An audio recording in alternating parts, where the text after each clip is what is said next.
Hi, everyone. This is Joshua Hoffman, and welcome to another episode of the Masters in Marketing Agency podcast, where we deconstruct the why and how agency owners found their success and discuss a few things they learned along the way. Today, I have Aaron Keller, the co-founder and CEO of Capsule, a strategic brand design agency that helps brands look the way they feel. Welcome, Aaron. Thank you for having me. It's good to see you, Josh. You as well. And I want to start off not with a marketing thing or anything like that. I want to start off with the 3 books that you wrote. And I think it's interesting because you tried writing them with the other co-authors in person. And I guess you were saying that it didn't really work out that well, as opposed to when you guys were doing it digitally. So can you kind of just open up and talk a little bit more about that process? Yeah, the writing of our third book with 2 other co-authors, we wrote all via Google Docs, and which means you're writing and some anonymous meerkat shows up and watches you as you write. And I was the primary author, and then the other two were editors and sources of knowledge and information. And so, in writing the book, we got probably 150,000 words that we wrote over the course, or I wrote and then was edited down to whatever the ending number was, 80 or 100,000 or something. So there's a lot of editing, but we could not. Now, after we got the book done, and the funny story that came out of this was we had to write that little paragraph or 2 paragraphs that go on the back of the book that describe the entire book, right? All the way down to those 2 paragraphs. So after writing all those words, we tried to write those 2 paragraphs together in a room together. And we spent probably 2 or 3 hours working on it. And we walked away. And as we were driving back to our respective offices, we got a call from Renee. And she said, I don't like it. I don't like it at all. Let's just trash it and start over. So I got back to my office, wrote the 2 paragraphs, submitted it. Dan edited it. And Renee said, I love it. Let's go. And that's how those 2 paragraphs finally got written, because we couldn't do it in a room together, because all the other signals and the things, you're like trying to work off your authors and seeing what they like and what works and what doesn't. There's just too many visual cues that take away from the writing process. And we had figured out a method, and it worked. So that was the funny little part of that story. All right. And then obviously I have to tie it with your agency. Do you do that internally with your agency at all? Is it like something that, are you guys remote? And if so, is that also something you practice, or if not? Yeah. There's definitely the importance of time together and time alone. But writing in front of people or doing, certain creative efforts in front of people we shouldn't do it. It's really, I've had situations where we're like editing together and you could be in the same document, not looking at each other and editing, and that seems fine. There's a little bit of distance there, right? And as far as how we work, yes, we are remote, which I think pretty much everybody is in this current environment. But we also have an office, which I'm sitting in. So we have a place where we can get together, hang out, and be creative together and get that vibe happening. But then we go away and do our own thing. So there's any project we do, there has to be alone time and together time and alone time and together time. And almost it's like an ebb and flow of the creative process. And the together time is often critique or revising or editing or talking through things. And you have to be able to handle that just as much as you can handle the alone time. But you can't it's hard, I should say, to create original stuff as you are in front of someone, because you're on stage. And your mind is thinking about the stage and not thinking about the thing you're trying to create. Were you guys remote before the pandemic? No, we were not. We did have, the way we were officed, you could have the alone time. It's become even more, obviously, through the pandemic. And I think it's been more balanced for us, appropriately balanced. And it's created, I think, an incredible opportunity for firms like us to be in this environment. We've become better as a firm because of the pandemic. Well, that's pretty much what I was going to ask to that is, like, what kind of changes, I guess, have you seen positive and negative with going remote? Yeah, we've got clients all over the country and really all over the world. So travel was a big part of what we had to do to be around clients, to be in touch with them. The pandemic hits and our travel budget goes to zero. And we are still very close and connected to these clients and spending a lot of time with them, but it's in these environments. And it's amazing. Like in projects that we would be in Chicago, at least once a week. Now we were doing projects. We were meeting with them once or twice a week, and it would be an hour meeting, and we were done, moving on. Right? Just more time on the things that matter versus time on planes and time in Ubers and whatnot. Right? It's just much more valuable use of our time in our lives. I know it's weird not having that commute going in. I used to listen to this morning show, and I honestly, I'd listen to the podcast now, but I was kind of missing it.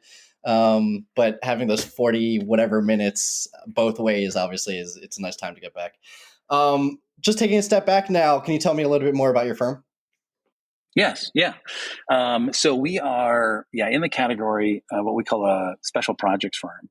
We predominantly do really interesting special projects around design, brand, and marketing for clients in a variety of categories. We probably do most of our work in outdoor related health and wellness, and then related fields to that. So a lot of packaging work, a lot of brand naming work, a lot of messaging work, a lot of helping people figure out what a brand can do, a lot of mergers and acquisitions work around brands, which has been a big thing for us over the years.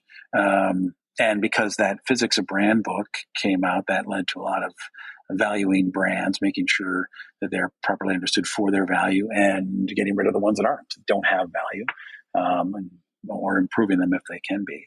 So that's essentially it. And the types of clients like Patagonia as a client, Arc'teryx, Curaleaf and Cannabis, PepsiCo has been a client. So we've been all over the world and to really, really large opportunities. I'm very fortunate that way.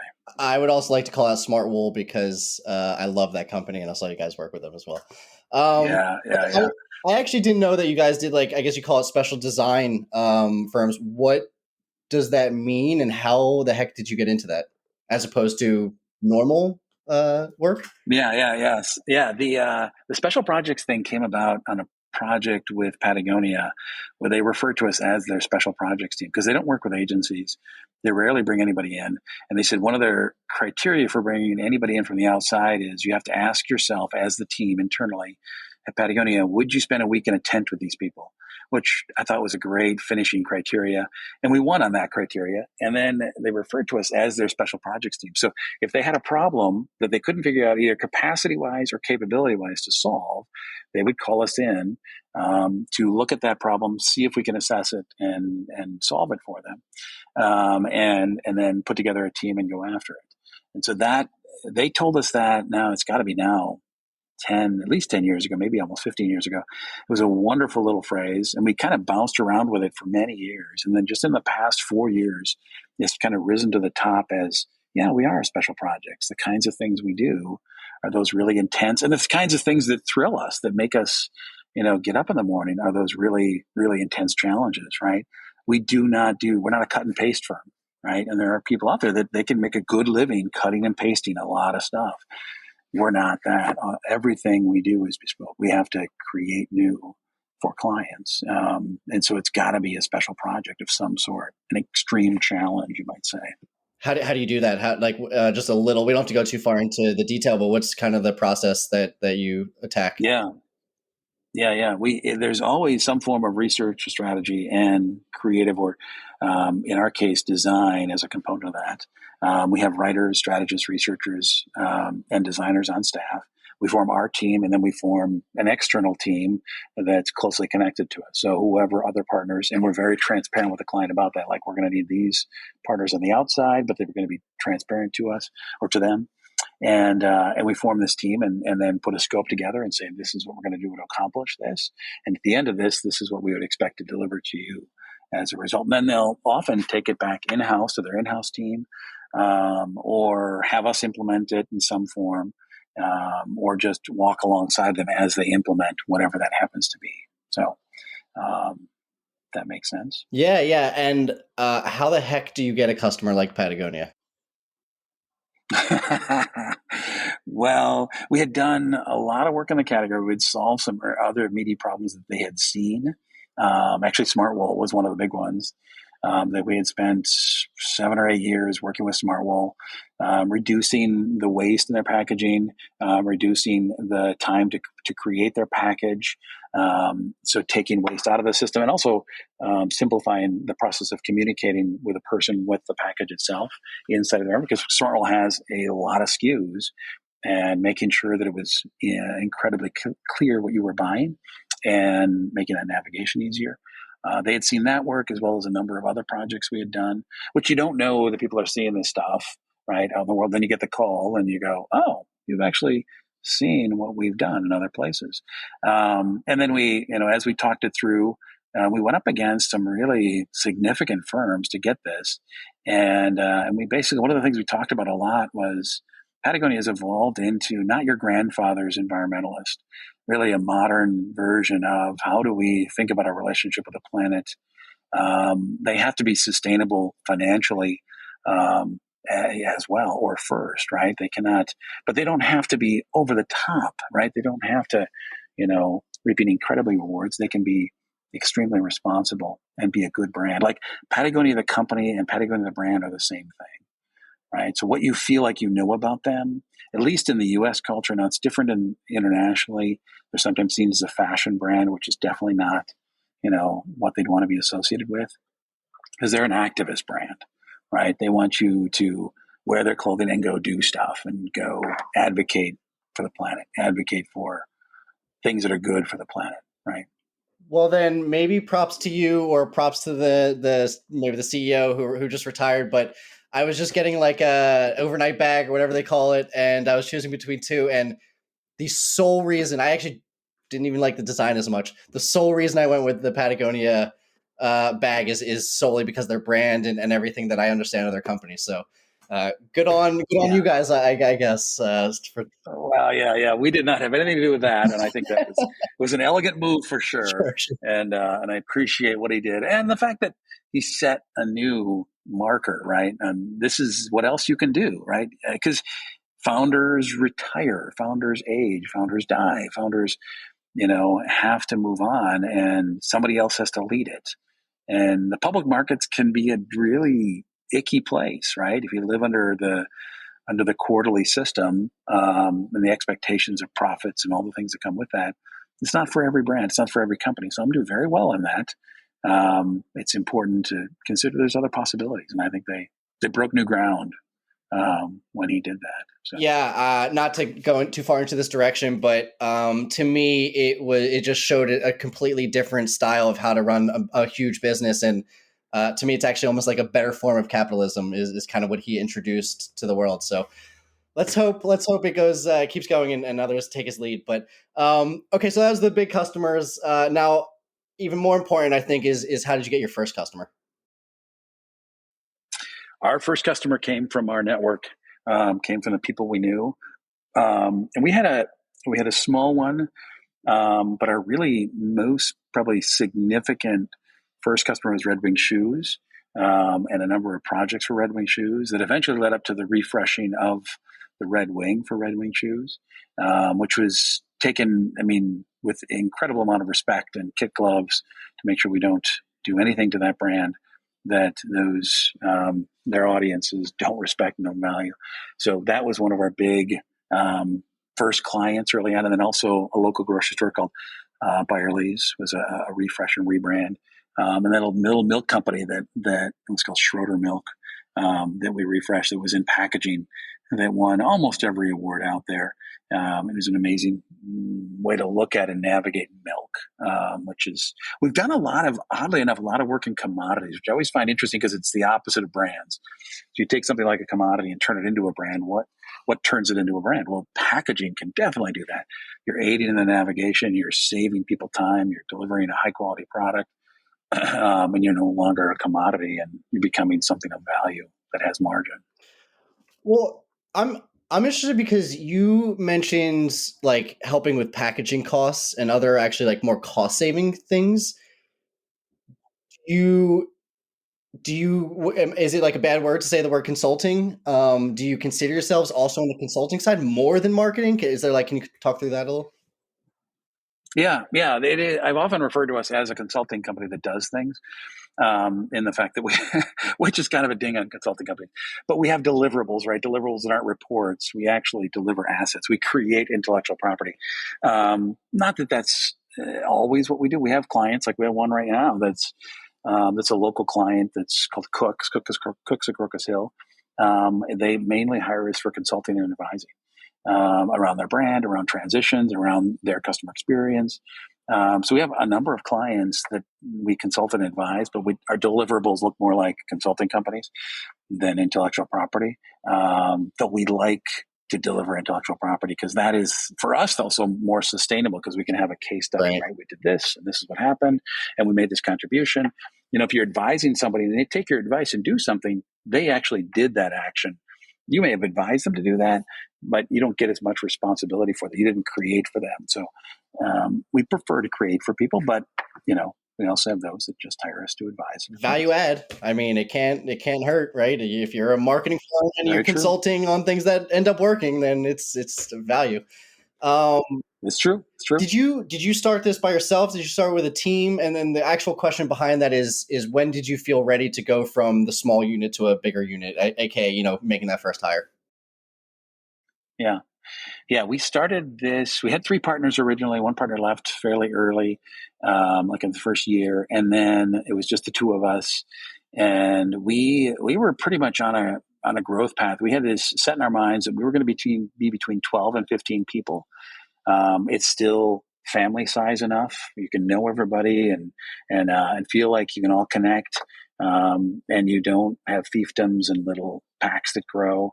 And you can do really big work, but also do startup work and not have a mass big overhead hanging over you of expenses. So we found that to be the happy place, and we were pretty much on that track fairly early on. We had moments where we couldn't hire fast enough because it was before, because we were founded in 99. So we went through 9/11. I say I've been through at least three recessions, possibly four. So we were there when it was hard to find employees. And then 9/11 happened. And then it was easy to find employees and not as easy to find clients. It flipped almost overnight, right? And so we were there when we just couldn't find enough people. We were turning away work, and it was not fun. We've had those periods in our history as well. You run into that if you're going to limit yourself to the number of people. You're going to run into situations where you can't take on more because of the project capacity we have. So So then what do you credit for lasting that long? tenacity, grit, resolve, all the entrepreneurial things. Just well, actually, if I look at it, it's the type of people that we've chosen to work with that we enjoy being around, right? Every day, not only the team members that we spend more time with, but also the clients that we really enjoy working with them. They respect what we do, we respect what they're building, and we add to it in some way. That gets me up in the morning as the next thing to do. The other thing I would say is the diversity of work. We're not doing the same thing every time, which I think helps for the creative mind. You get new things to see, new things, new challenges. I mean, the diversity has been so diverse. Sometimes we were working on tools for craftsmen and brand work for craftsmen, as well as a jewelry brand at the same time. They couldn't have been farther on the ends of the spectrum. Then to a motorcycle brand for Polaris. So sometimes it's extremely diverse, which just makes it, I think, more interesting. And we found that team members see that as well. So as far as our longevity, it's definitely got to be that. Keeps This us is going. probably a stretch of a transition, but I always thought that something else that's important for a company is I call it like diversity of thought. Basically, not hiring the same person over and over again, but hiring different people. So, one, do you have any thoughts on that? If not, what do you look for when you hire? Yeah, definitely diversity of thought. We've had two occasions we've had lawyers or former lawyers on staff where, and I still would use them for some legal advice, even though they weren't my internal counsel. But and they were very successful team members for us during that time period, but also an example of like, wow, a lawyer. And so, and it's hard though, because you get in a world and people go, well, we need to hire people in the industry. No, actually, we don't, because we can have people that are adjacent to the industry, have never been in, but they get in. They're like, I know how to do this, this, and this because I do this thing over here that was just like that. And they bring a totally different perspective to it, which is helpful for clients, helpful for making the end product better. If all you hire are people on the inside, then all you're going to deliver are things that are on the inside. You never go outside of that. Because one of the best quotes I've heard in a while is every industry disruption comes from outside the industry. It doesn't come from inside, right? Because if you're in an industry and it's gotten to a certain level of maturity, you don't want to disrupt it. That means you're shaking the boat, right? You're messing with things that are going on in your industry. It has to come from somebody outside, right? Tesla, all kinds of other examples out there of people from the outside coming in to disrupt the industry. So you got to have that inside as far as the people you hire, right? It's not an easy thing to do, though, because again, you got to look for people that exhibit things like an internal desire, right? They're internally motivated. You got to look for those that want to continually learn and hunt for new things. But being in the interview, putting themselves out there to say, I think I could do this, is a first indication of that. And then it's going through a number of other steps and interview questions. And not that we get it right every single time at all. Sometimes we get it very wrong. I still don't. I mean, I just hired someone, well, it was 2 years ago, that really seemed to want the role and then got into it and went, no, I don't like this. And they were gone in 60 days. It was really devastating to me. I'm like, damn it, we blew that, right? I should have seen that. But there's only so much you can do. Yeah, Got and to just move a real on. quick note on the law or lawyers, I should say.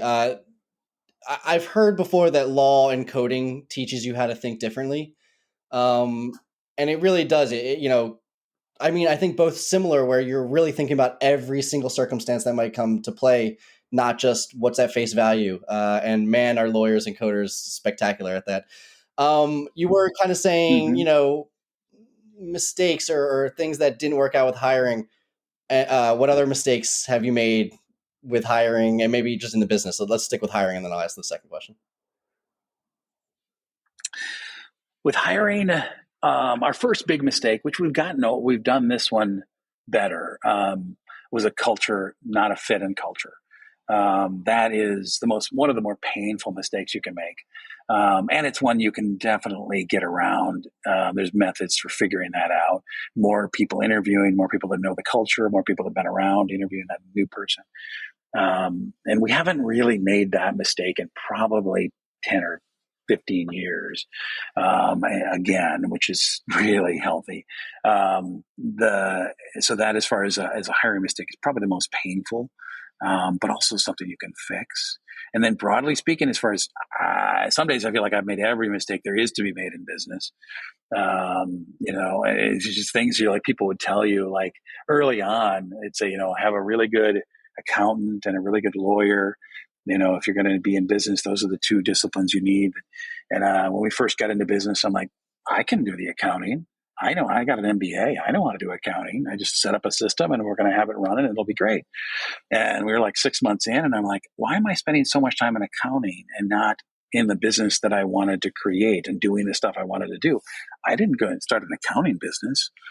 And so it was a painful mistake, and we got rid of the system we were using, outsourced it to an outside accountant, and never looked back. And it's been a phenomenal move. So that's one, and that's one piece of advice I always give people: make sure you have those two things in place. Because there's a long list of mistakes. This could go on for a couple of hours if you wanted me to go through all of them. And it's also just the ability to admit, like, that's on me, or between myself and my partner, that was on us. We did that one wrong, right? Because you can't really blame anybody else. You're the shit rolls uphill to you. I was not prepared to ask a question on that, but I think that's actually really important. So let me talk through it for a second. Because I do. I think it's really important. I think there's two people in the world, right? Like the people that they kind of, it's funny to say put the blame on themselves, but that's kind of what you're doing. And then you then attack problems a little differently than saying, oh, why is this all happening to me? So I don't know if you have anything else to add to that, but I think it's, especially for an entrepreneur, literally is all on you. You have to see it that way. So anything to add on that? I know that was not a great question. Yeah, you can't solve problems that you blame on other people. right? Say that's what they did. Then you're basically absolving yourself of the problem, and whether or not you take on the guilt and all the other crap that comes with you making the mistake. That's not what's important. It's taking on the okay. I can solve this next time. I'm not going to do this, or this to not have that problem happen again, right?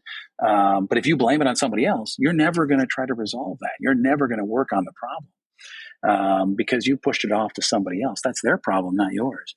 And so that's why, for me, it's critical that you take it on because then you're solving it. And sometimes, which I would say this about, like, sometimes you have difficult clients, right? You have clients that you're like, they're really hard, they're mean to us, or they don't respect our work, or they push us really hard on deadlines and other stuff.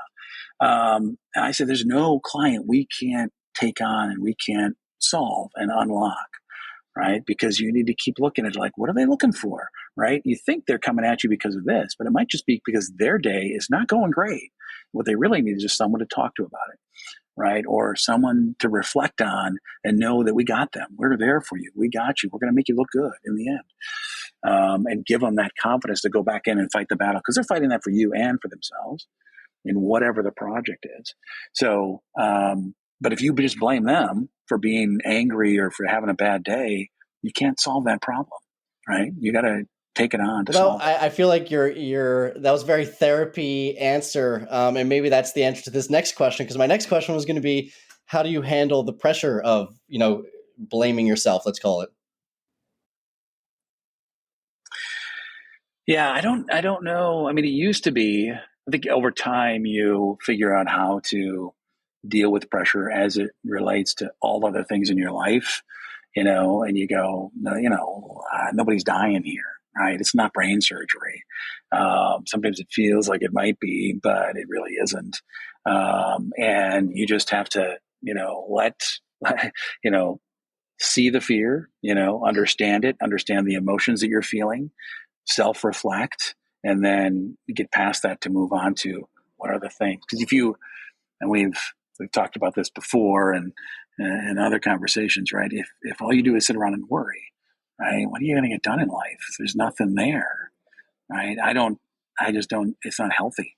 I see no reason to do it. Which sometimes it makes it look like I'm not thinking about something or not inherently worried about something. I am, but I'm not letting it consume me, right? We just had our first speaker series back in person in our new office, and everything was coming along great. The technology looked like it was going to work out, but I was still worried about it. And then the day of, we hear like 3 days before, it's going to snow and rain. And I'm like, we're not going to have a live audience. No one's going to show up, right? And I look at it, I'm like, I can't do anything about the weather. There's nothing I can do about that. All I can do is trust in the people that signed up. They're going to show up.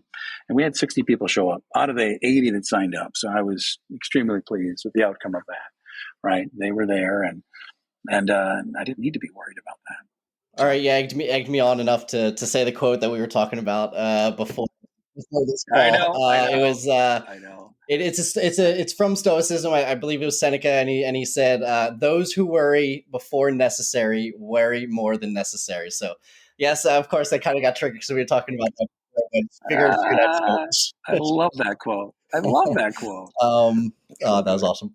Um, so, kind of coming towards the end of the episode, I just want to ask a few questions that I typically ask for each episode. And the first is, if you had to teach something to other marketers, what would it be? The thing if they're just coming out into the world, I often refer to them as the T person. You got to develop yourself as a T person. I'd say capital T. You got a top bar and you got the downstroke and a T, right? You look at typography. Um, and the top bar represents all the things you continually learn. Like, you're very diverse in your learning. The bottom, the downstroke, is the thing you go deep on, right? If you're a coder, if you're a person of words, a lawyer, or someone into math in a big way, whatever that downstroke is. And that downstroke is connected to something that's foundational, right? Mathematics, writing, creativity, something that is foundational that will never really change. That top bar is all the stuff that comes and goes that you want to have enough knowledge on to be able to participate, right? The discipline comes from that, making that downstroke strong. that is by far the best thing you can get. And whatever you figure out your downstroke, you like propensity for math, like you just love to be around math, then don't be a creative copywriter. That's going to be painful for you every day, right? And the same in reverse, right? So making sure you understand what's at the core of who you are and building your downstroke around that, because that's what you're going to go back to every day. But then the other discipline becomes continually learning, right? What are you doing around AI? What are you exploring? Going deep on that, understanding what's going on around AI, testing it, probing it, being curious about it, being knowledgeable enough. Crypto, what's going on around crypto? These are all really fascinating subjects as it relates to the advancement of society and the businesses that we're in. So building out that top stroke can be really, really powerful for people. So that's my biggest piece of advice as a human, getting out into the marketing community, because Where they did will you learn apply. that? I don't know where I got the T concept from. I should probably look that up and give credit, because it's not mine at all. Credit should be given to whoever that is, and whoever that is, maybe they'll respond to this podcast and say, "Hey, that was me," and that'd be great. And because it's not mine at all, I think it's an elegant way to look at it. It seems to come up in coaching and helping people think through, their own personal identity and who they're growing up to be. And so it's a nice visual too. It helps you think about life. And I think companies prefer to hire more T people anyway. If you think about it, what do you want as a person on that Well, then team? on that note, do you have any books, podcasts, resources that you listen to, read, anything? It doesn't have to, it can be marketing, business, anything. Yeah. I really love 99% Invisible, the historical versions of that, which is 99PI, which is design of everything. So it's everything from why are there curb cuts, the design of curb cuts, to the design of different types of buildings, to just design our lives. That's one of my, I think Roman Mars, I believe, who is the provider of that, or the source of that as a podcast. Absolutely love it. Kahneman's Thinking Fast and Slow, Daniel Kahneman, phenomenal book. I think if you are doing anything in the world, if you don't know a little bit about economics and specifically behavioral economics, you're missing out on a tremendous amount of life. Because it rules the world. And, it really is a full understanding of how things move and change. And behavioral economics is really, really interesting stuff.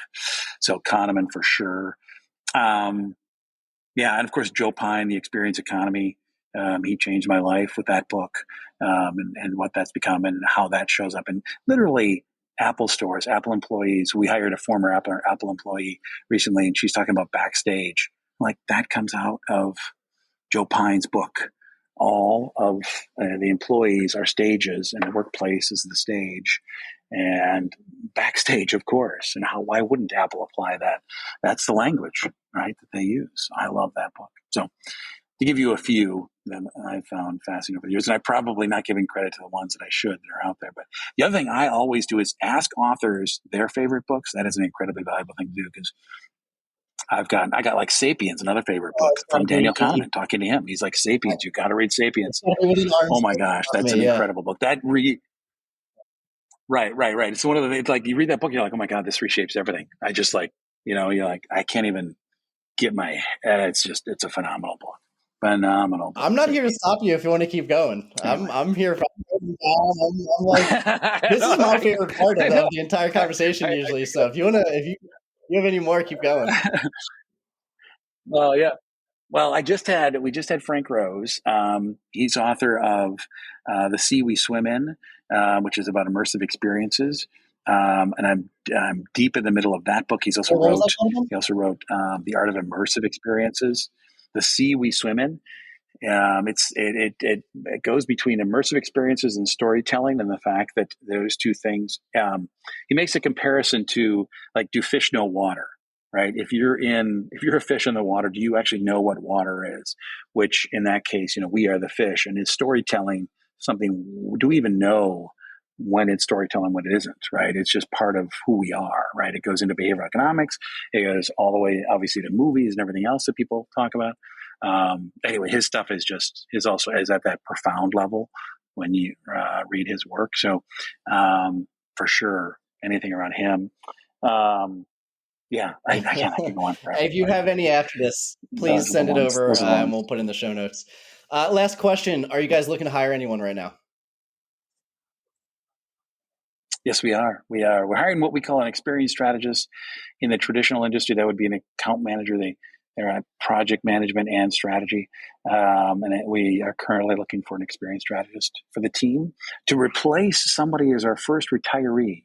So historically, we are that old as a firm that we've got someone retiring out of the business, I think it's a moment for us. I'm really proud of it.